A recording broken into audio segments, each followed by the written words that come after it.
Okay, good morning.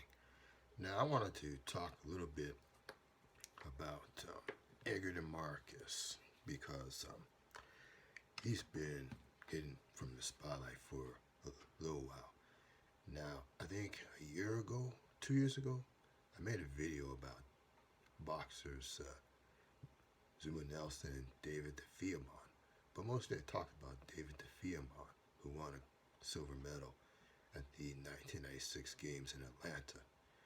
Now, Egerton Marcus, he's a Canadian boxer who won a silver medal at the 1988 Games in Seoul, Korea. And he's gone to the professional, began fighting in 1989 after he won his Olympics. And apparently he had a few wins and losses. And apparently he disappeared into obscurity. And just like David DeFiamon, that he didn't get much attention and coverage when after he fighting for Canada in the Olympics, in the Olympic Games. Now, David DeFiamon, from what I've heard, from a comment of my one of my viewers, he apparently died and he showed up in Las Vegas and died.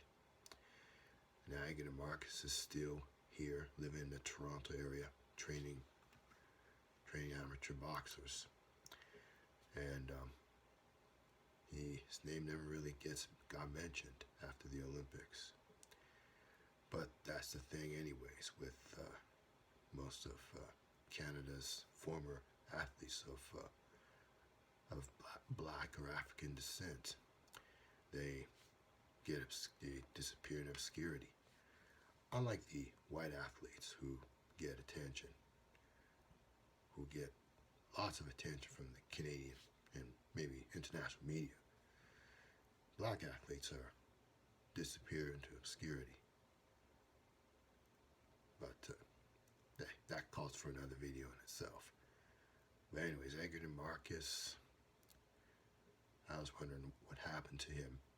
I was thinking about him because he won a silver medal for Canada, and I would have thought that would have been enough to get some sort of attention and clout in this country, but apparently no.